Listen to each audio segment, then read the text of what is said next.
What is he? I'm on Facebook, Joshua Robinson, and on Instagram, JROB_2400. Cool. Good morning, West Side Story. My name is Noelle Lilley, and today I'm here with Joshua Robinson, a San Bernardino native who will be competing on Country Music Television's upcoming series, Steve Austin's... Oh, sorry. Wait, can I start over? Sorry. Steve Austin's Broken Skull Challenge. Okay. Good morning, West Side Story. I'm Noelle Lilley, and today I'm here with Joshua Robinson, a San Bernardino native who will be competing this coming fall on Steve Austin's Broken Skull Challenge on Country Music Television. And he's going to tell us a little bit about his journey and getting to that show and the excitement that he's feeling now. So, Joshua, thank you for being here with us. Pleasure to be here. Thanks for having me. No problem. My first question is, how did you really get interested in sports? Like, growing up, did you compete in high school, or how did you get interested in sports and athletics? I mean, ever since I was a young lad, we came out here. I actually moved out here from West Covina, about 25, 30 minutes away in the early 90s, I think 91 or 92. And my mom, she just told me this story the other day. When we came to the grocery store at Stater Brothers on Kendall, I saw the sign for AYSO. So out of nowhere, I just told my mom, I said, hey, I want to play soccer. She was like, soccer? She was like, I'm like, yeah, I want to play soccer. I play it at school with my friends. I like it. And so she signed me up. So soccer was my first sport. I played soccer for about 8, 9 years. So before I even played football, baseball, soccer was my first sport. So being involved in soccer, I was able to, build up the speed and agility, strength and endurance, which led to other sports. So I played baseball here locally at Post 77 on the north end, and then also, like I said, I didn't play high school football until I got to go home. So in the 9th grade, that was my first action at football. I excelled through it all 4 years and was able to obtain a scholarship. So, and then also I had a lot of, cousins and my god brother who played football at an early age, and I used to always envy them. I used to always want to play football, but my mom wouldn't allow me to. I'm an only child. She didn't want her baby to get hurt. So the safe route was the baseball, the soccer. So yeah, I mean, I just fell in love with it. I love sport even to this day. Like I said, I was able to play collegiately, professionally. So I'm happy. I'm an athletic guy. Now I try to stay in shape, stay fit, and things like that. I think it's very important to health and wellness and fitness. So. Okay, and can you tell me a little bit more about college and playing professionally? How did that go, and how did you go during that route? It went well. Like I said, I obtained a scholarship with Idaho State University. It's a Division I AA out in Pocatello, Idaho. It wasn't my first choice. My first choice was UCLA. I was actually planning to go in there and walking on, but late in the summertime, actually around this time in July of '98, they had available scholarships, so I went ahead and went with the free money. Right. It was quite a culture shock, though. I never thought myself being in Pocatello, Idaho.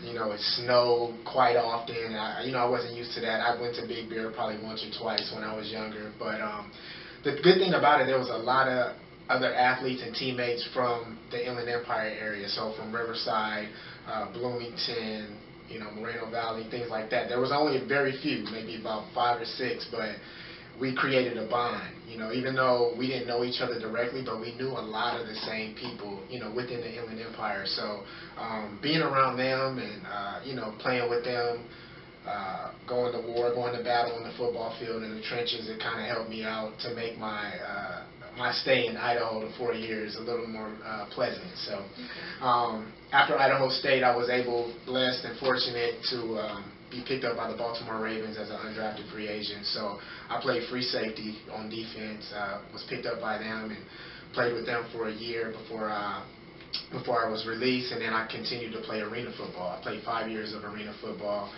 various cities, Hawaii, Los Angeles, up north. So I just kept it going, kept the drive. That was my passion, was football at that point. So it came to an end about in 2008, where I pursued, 2006 I would say, went back to Cal State, got my undergraduate degree, then it just started working from then on. So. Okay. And do you have any specialties as far as skills and different things that you think will help you succeed on the show? I think just from being a former athlete, and as well as I'm a youth athletic trainer, so I know what it takes, the mental toughness, the determination, the dedication, speed and agility. All that I think kind of worked in my favor for this show because, even though I wasn't playing football, I still would go to the gym 4 or 5 times a week. I still would get my cardio in and just stay in shape. So being elusive and being quick, it's always been in me, so it's never really left. So preparing for this show, it wasn't too much I needed to do. Just keep doing the same thing and maybe try to take my body outside its box just a little bit. But for the most part, I was pretty much prepared and ready to go. Right, and I heard you mention a youth athletic trainer. Can you tell us a little bit more about that and what you do with that in your everyday life? Okay, yeah, so out here in Rancho, Rialto, Fine Center, Inland Empire area, I work with kids ages 8 to 18, develop youth programs, help maximize their speed and agility. So, I take them through workouts, help build their strength and endurance. So any sport, football, basketball, baseball, soccer. And then also I just recently had the opportunity to train high schools out in the San Fernando Valley with a prominent sports performance facility called Athletic Games, working with a world-renowned trainer who trains NBA and NFL athletes. So I kind of have the best of both worlds. I have my one-on-one individual training here in the Inland Empire and also in the San Fernando Valley where I go to the schools out there and do team training there. So it's quite the experience. I enjoy just giving back and working with the kids, working with the youth. Me growing up playing different sports, football, basketball, baseball, soccer, being a student athlete, that's what's most important. So it's not just about athletics all the time. A lot of the kids growing up playing basketball, they want to be LeBron James, Kevin Durant, Kobe, but then they don't want to pay attention to their studies, you know what I mean? They kind of put that on the back burner. So when I'm training these youth athletes, I kind of am a mentor as well. So not only an athletic trainer, a mentor, a big brother, an uncle, or whatever it may be, because I've been there. I know I've done what it takes to become a student athlete and to be successful. So my whole thing is just giving back, to the youth coming up so they can be successful as well. Wow, okay. And as far as competing on Broken Skull Challenge, how did you hear about that? Were you recruited? Were there sign-ups? How did you get to challenge? No, actually, via Facebook. I mean, it was posted on Facebook, and actually the gentleman who posted on Facebook, I worked with. I did an internship with Fox Sports, so it was actually like a friend of mine. I hadn't been in communication with him except via Facebook. So when he posted it, I responded to it. I got a call, went in for the interview. It was about a 45-hour interview, and after that, I didn't hear from him for about 2-3 months. I thought, okay, well, maybe I didn't get chosen. And then out the blue, I got to receive a call, and they said that I've been one of the semifinalists. So, that was just exciting all in itself. I was just, figured, hey, why not try it out? I never thought that it would really, come to fruition and I would be chosen. So, I mean, it happened. Everything happens for a reason. So I'm just glad I got the opportunity. Right, and I know not too many of our viewers are familiar with the show. Can you tell us a little bit about how the premise works? How are there different challenges that you do every episode, or what can we expect? Okay, yeah, so it's basically a competition-based series. It was developed by Stone Cold Steve Austin, the icon, wrestling icon. Everybody, or most people, should know about. And basically, it's 8 elite athletes competing on a head-to-head basis. So after each competition, I mean, it's the best man, best woman who's left standing. They have an opportunity to participate in the Skullbuster. So the Skullbuster is an obstacle course created by Stone Cold Steve Austin. So after you've won your individual competitions, the Skullbuster is a challenge just by yourself. You're competing for time, only in the Skullbuster. If you win, then you get $10,000. So, wow. So yeah, it's a lot of competition based. It was out in the desert in Agua Dulce, close to Valencia, out that way by Magic Mountain. It wasn't as hot as it was in March, so the heat wasn't a factor. It actually got pretty chilly towards the evening, but yeah, it was a lot of competition based. So. Okay. Are there any challenges or anything in particular you can let us know that were sort of extremely difficult? Anything you had to do that was sort of outside of your comfort zone?